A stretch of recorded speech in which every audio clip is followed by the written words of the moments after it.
del control del fuego para fundir metales y poder con ello construir armas, poder construir herramientas, ¿cierto? Esto ha marcado un antes y un después en la humanidad. Posteriormente, otro hito en este desarrollo humano lo ha marcado la revolución industrial con la introducción de las máquinas primero de vapor, ¿no? Máquinas que se utilizaban para reemplazar el trabajo humano, ¿sí? O hacerlo más fácil y más productivo. En el siglo XIX, una revolución llamada revolución industrial, ¿no? La incorporación de grandes máquinas en la producción. Esto derivó en producción masiva de mejor calidad, ¿no? Mejorando obviamente los estándares de vida del ser humano. Y bueno, podríamos decir que un otro punto importantísimo en el desarrollo de la humanidad lo constituye la electrónica, que inició, digamos, su desarrollo más o menos a principios del siglo pasado, en los años 20, 30, con las válvulas de vacío, ¿sí? La válvula de vacío, que muy rápidamente, en los años 40 más o menos ya, empezó a ser reemplazada por el transistor, es decir, que el semiconductor reemplazó a esa válvula de vacío, ¿no? La válvula de vacío es un dispositivo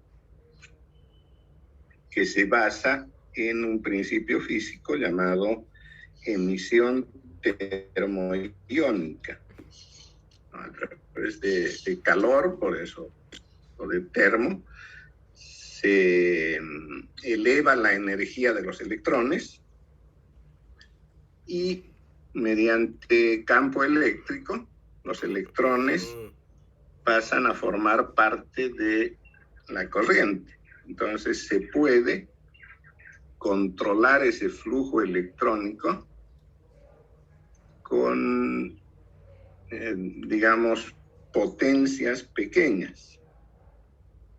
Entonces se produce de esta manera un efecto de amplificación de señales, ¿no? Que es el principio con el que se empezó el desarrollo de la telecomunicación. Las primeras radios, posteriormente la televisión, basada en este principio de amplificación de señales, ¿no? Decía, el transistor reemplazó a la válvula de vacío, que ocupaba espacios grandes, producía mucho calor, consumía mucha energía eléctrica. En cambio, el transistor es diminuto comparado con la válvula de vacío. Una válvula de vacío tiene más o menos, no sé con qué podría comparar, con un foco común, un poco más pequeña que un foco común, era una válvula de vacío. En cambio, el transistor es un dispositivo muy pequeño, más o menos unos 4 o 5 milímetros cúbicos, aunque el semiconductor en sí ocupa un espacio muy pequeño dentro de esa envoltura de plástico que lo cubre, aislándolo del resto. Entonces, el transistor pasó a ocupar el lugar de la válvula de vacío y muy pronto superó inclusive la expectativa que se tenía de la válvula de vacío al ingresar ya el transistor asociado con otros transistores haciendo un solo dispositivo, y estos se conocen como circuitos integrados. Bien, entonces, ¿de qué se trata nuestra materia? De introducirnos en el estudio de la electrónica, ¿no? La electrónica que, como mencionaba, fue el punto de partida para esta nueva revolución en el desarrollo humano. Les decía en un principio que estamos rodeados prácticamente de equipos electrónicos, ¿sí?, que aparecen en el hogar, en lo que se denomina la electrónica de consumo, esta electrónica que cada vez se está haciendo más especializada, se comunican los dispositivos electrónicos, o sea que yo, por ejemplo, podría desde mi teléfono celular encender el microondas, encender la cafetera, apagar luces o encenderlas, etc. Entonces, se está desarrollando, ya bastante tiempo tiene este desarrollo, una nueva ciencia que se llama domótica, la cual, con la incorporación de ahora una técnica nueva denominada Internet de las Cosas, pretende que todo dispositivo electrónico sea controlado o se encuentre conectado en red, ¿no? Entonces, el futuro es ese, y en varios países ya está entrando con bastante fuerza. La electrónica también la encontramos en los vehículos. Cada vez los vehículos son más electrónicos, hay computadoras dentro del vehículo que controlan todas sus funciones.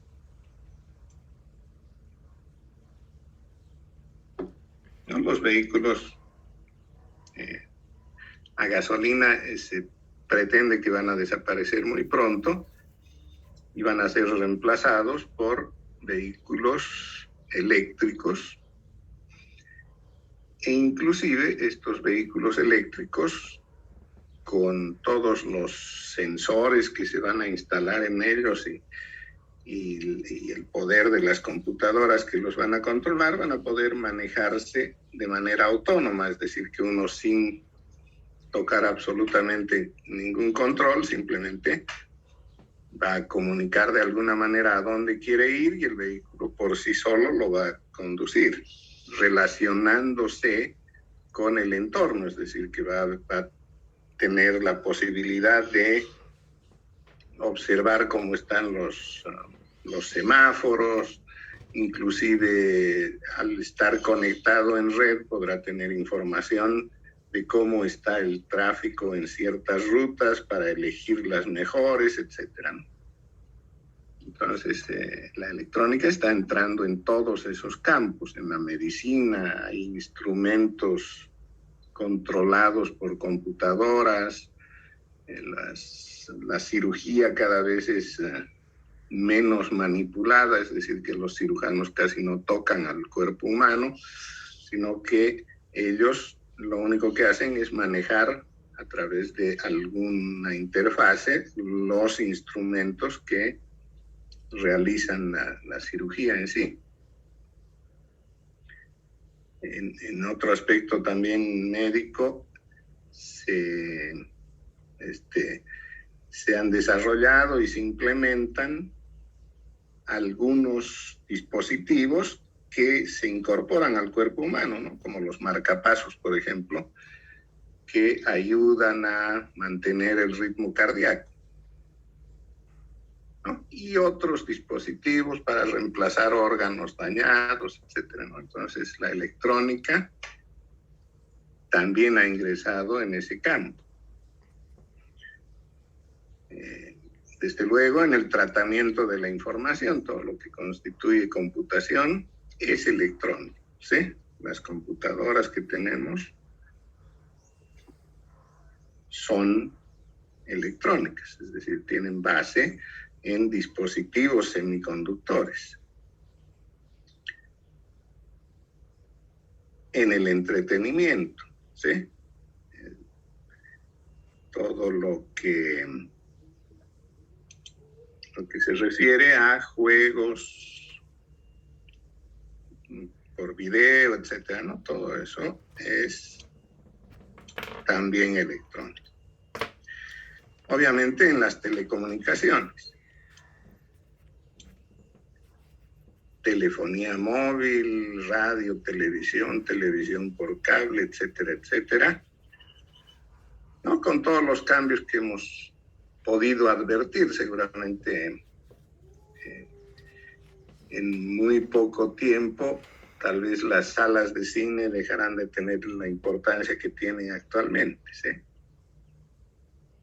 Porque cada vez podemos elegir el horario y las películas que queremos ver en casa, ¿sí?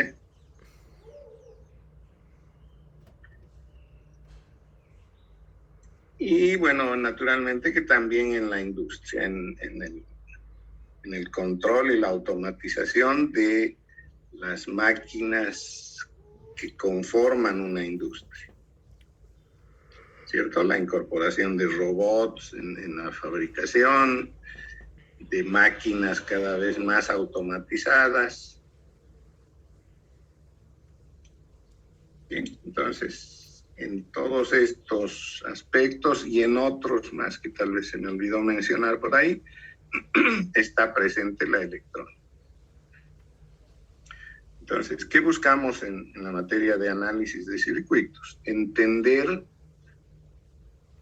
cómo funcionan esos dispositivos tan complejos, ¿sí? Esos equipos, esas máquinas tan complejas, desde el punto de vista de los circuitos electrónicos que los componen, ¿no?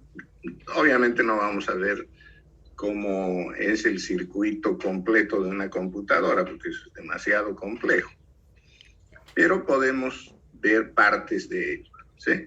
Como todo lo que se estudia cuando es demasiado complejo, ¿no? Imaginémonos estudiar al cuerpo humano desde el punto de vista de la relación celular, sería una locura, ¿cierto?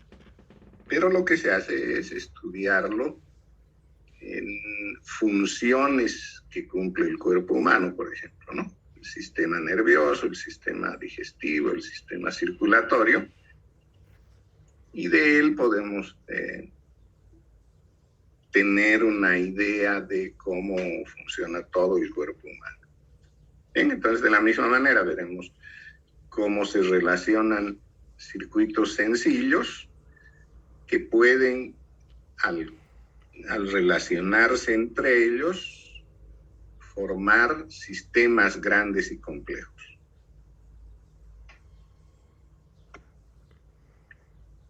¿No? Principalmente para el caso nuestro, la relación mayor será con el tratamiento de la información, vale decir, con las computadoras y con los sistemas que comunican a estas computadoras, ¿sí? Debemos ser conscientes de que el desarrollo que han tenido estas ciencias, en un principio un poco distanciadas, digamos, ¿no?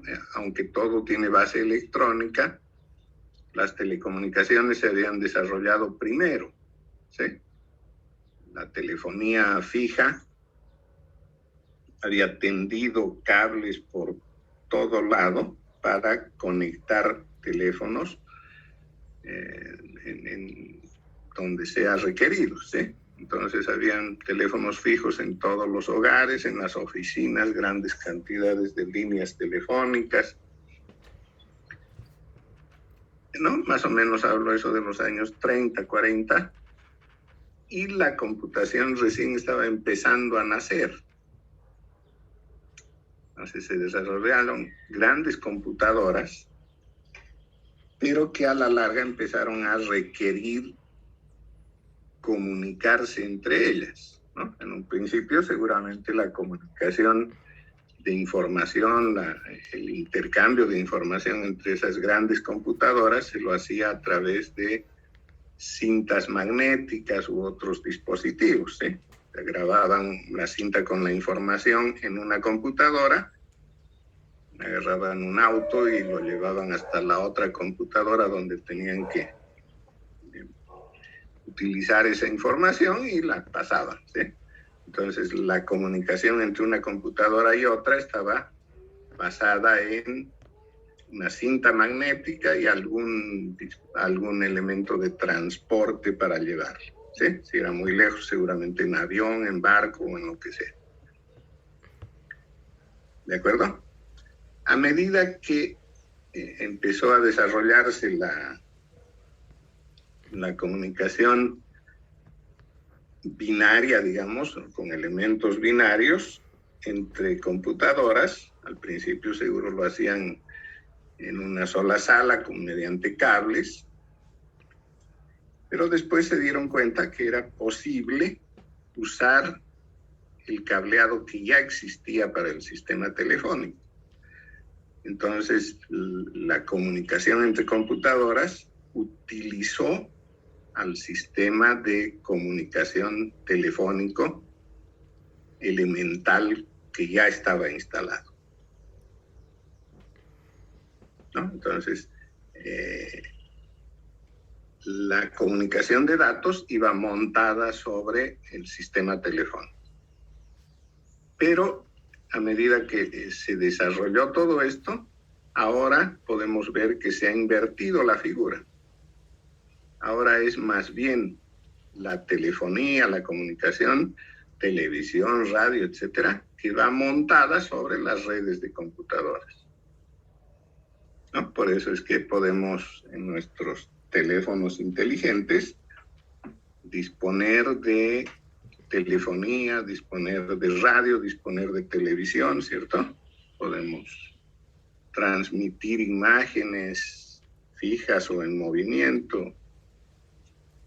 Todo eso está, digamos, montado sobre una red de computadoras. Entonces hubo una inversión en ese sentido.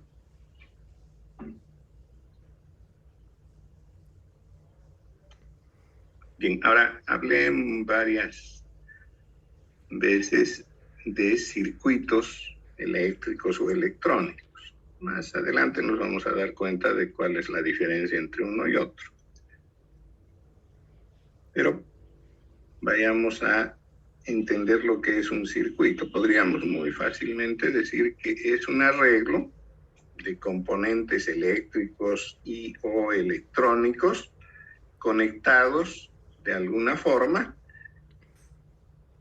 que permita circular corriente, ¿no?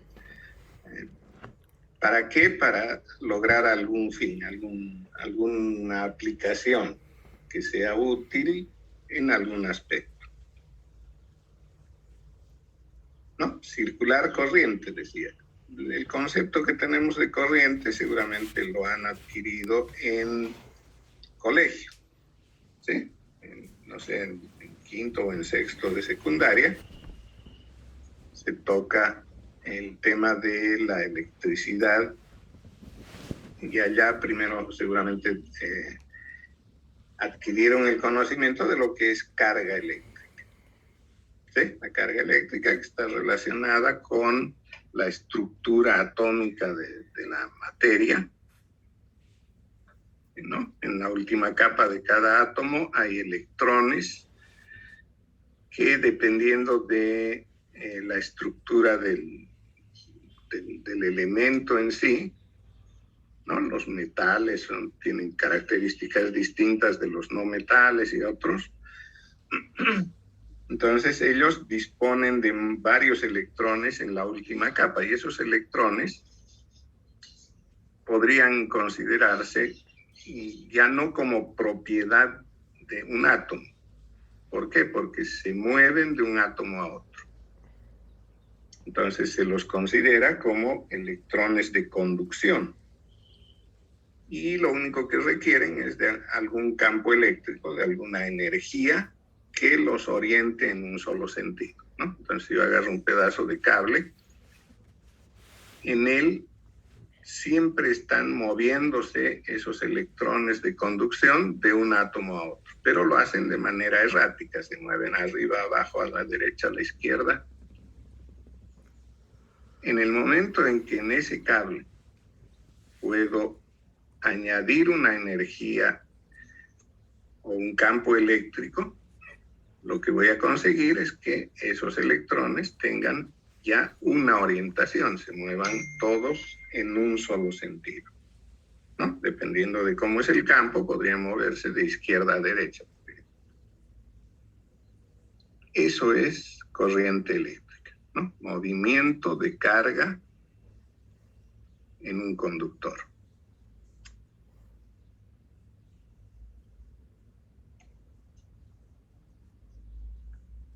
Bien, ahora, todas esas aplicaciones de las que he hablado son básicamente, si lo vemos desde el punto de vista físico, nada más que una conversión de energía. Cuando hablamos de circuitos eléctricos, lo que estamos haciendo es convertir energía eléctrica en otra forma de energía, ¿no? Por ejemplo, podríamos convertir energía eléctrica en energía mecánica, producir movimiento, ¿no? Lo que sucede con, no sé dónde tengo mi cursor, aquí está, ¿no? Entonces podría convertirlo, decía, en energía mecánica y con ello producir movimiento. Por ejemplo, si ese movimiento va asociado a unas hélices, a unas aspas, puedo lograr viento, ¿sí? Entonces hacer un ventilador. O con ese motor eléctrico, hacer que se mueva algo, ¿sí? Una cinta transportadora en una industria, un vehículo, ¿cierto? Entonces la energía eléctrica la he convertido en energía mecánica y puedo lograr movimiento. También se puede convertir en calor, ¿sí? En energía calorífica, ¿no? Con algún fin. Podría ser para una estufa, para calentar cuando hace frío, para preparar alimentos u otros productos, ¿cierto? Entonces se puede utilizar la energía eléctrica para convertirla en calor y darle algún uso. Se la puede convertir en luz, ¿sí? Un foco incandescente recibe energía eléctrica y esa energía en parte se convierte en luz, ¿cierto? La otra parte se convierte en calor, ¿no? Ya sabemos que un foco incandescente se calienta bastante cuando está operando, ¿no? Los actuales elementos de iluminación utilizan LED, entonces el aprovechamiento de la energía es más eficiente porque mayor cantidad de la energía se convierte en luz y muy poco en calor. Ahora, esa luz que se puede obtener de la energía eléctrica se la puede manipular de tal manera que se proyecten imágenes, ¿cierto? Y esas imágenes podrían tener movimientos, lo que ocurre con la televisión, ¿no? Entonces podemos utilizar la energía eléctrica para producir luz, esa luz controlada de alguna manera, muy compleja seguramente, dar la sensación de tener en un plano imágenes, ¿sí? Y esas imágenes poseer movimiento de manera que podamos ver como si fuera un video, ¿sí? Se puede también convertir la energía eléctrica en energía química, ¿no? Con algunas finalidades como transformar alimentos, producir combustible, etc. Otra forma en la que podemos transformar la energía eléctrica es en otras formas de energía eléctrica, ¿sí? Por ejemplo, lo que ocurre con nuestros cargadores de batería. Cargador de la batería de nuestro teléfono opera de esa manera, recibe energía eléctrica proveniente de una compañía eléctrica. Esa energía eléctrica es alterna, ¿sí? Sinusoidal.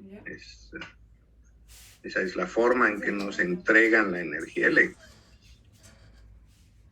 como una sinusoide. A veces en algún instante es positiva, en otro es negativa y se van alternando, por eso se llama alterna. Pero las baterías proporcionan energía continua, ¿no? Una batería, por ejemplo, puede producir 3.5 voltios continuos. Entonces se requiere de que esta energía alterna se convierta en continua y para eso se utilizan dispositivos electrónicos. Bueno. Entonces el dispositivo electrónico lo que hace es transformar la energía alterna eléctrica en continua para que la batería adquiera esa carga. También se puede hacer lo inverso, ¿sí? Se puede convertir energía continua eléctrica en alterna, ¿sí? Eso se utiliza, por ejemplo, en las empresas donde se requiere un flujo continuo de uso de algunos dispositivos, ¿sí? Por ejemplo, en un banco que maneja cajeros automáticos, cuentas a través de internet, etcétera, necesita estar permanentemente conectado. Se requiere flujo eléctrico constantemente, todo el día, 24 horas, las 365 días del año. Pero podrían ocurrir cosas como que por algún motivo se corte el suministro eléctrico. Entonces ellos, para asegurar que no se corten los servicios, tienen que transformar la energía almacenada en baterías, ¿no? O sea, todo el tiempo están cargando sus baterías, las tienen cargadas, y si se corta el suministro de energía, inmediatamente esas baterías empiezan a cambiar de continua a alterna, ¿no? Para entregar corriente alterna y que sigan operando sus computadoras, todo su sistema de comunicación. Entonces, esa es otra forma de conversión de energía. También se la puede cambiar por sonido, ¿sí? Esto va en ambos sentidos, ¿sí? Yo puedo utilizar un micrófono, hablo delante del micrófono, el micrófono convierte esa energía que estoy proporcionando al aire, porque cuando uno habla lo que hace es mover aire.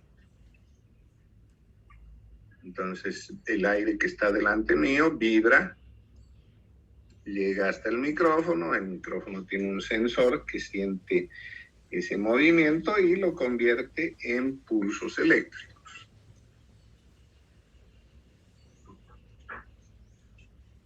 El parlante utiliza el mismo principio, pero al revés.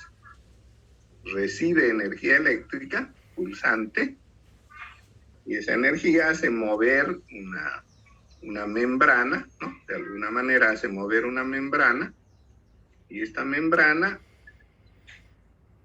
provoca que se muevan las partículas de aire, produciendo vibraciones que llegan al oído y escuchamos, ¿no? Entonces, ahí se puede ver una conversión de energía eléctrica en energía sonora, digamos.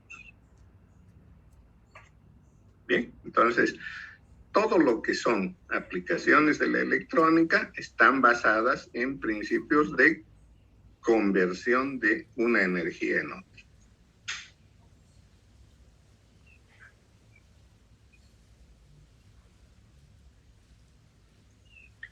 Bien, ahora decía, los circuitos son arreglos, composiciones de componentes eléctricos y electrónicos. ¿Qué son esos componentes? Digamos que el estudio de los circuitos se basa en la relación que existe entre la corriente y el voltaje en un dispositivo.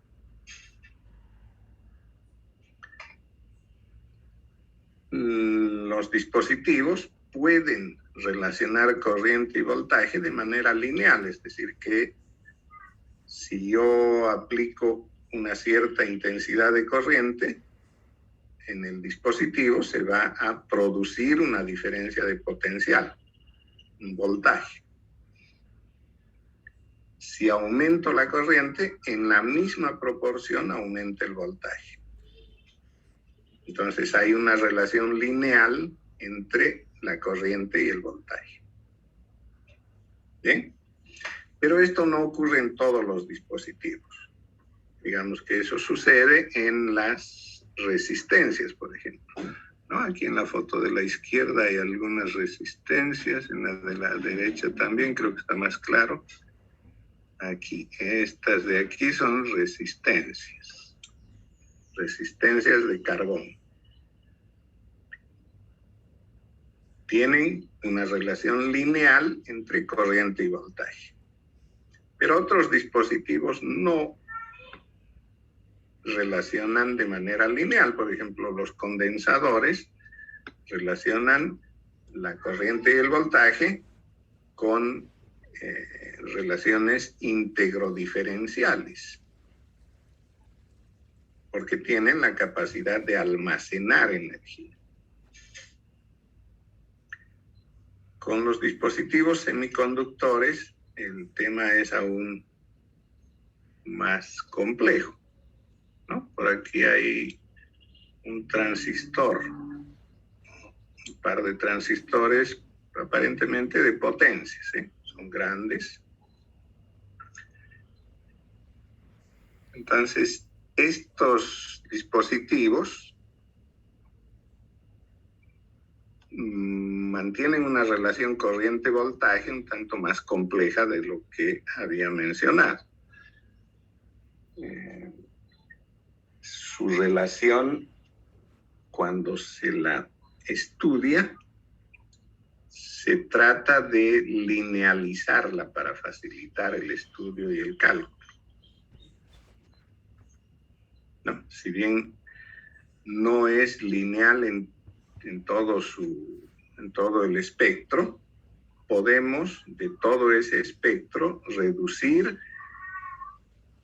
en una parte en la que la relación es lineal. Entonces, el estudio de los circuitos que contienen semiconductores como transistores se basa en ello, en buscar, según la aplicación que se quiera dar, la zona lineal o los extremos no lineales,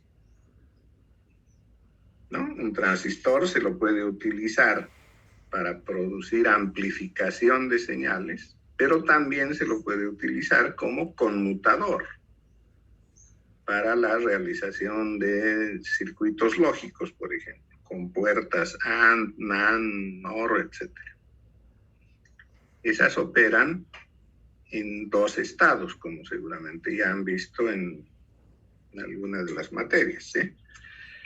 Entonces, esos dos estados, lógicamente, se llaman 0 y 1, encendido o apagado. Y eso es lo que se busca de estos dispositivos para ese tipo de aplicaciones. No se busca la parte lineal, sino la parte no lineal, esa parte discreta que muestra solamente uno de dos estados.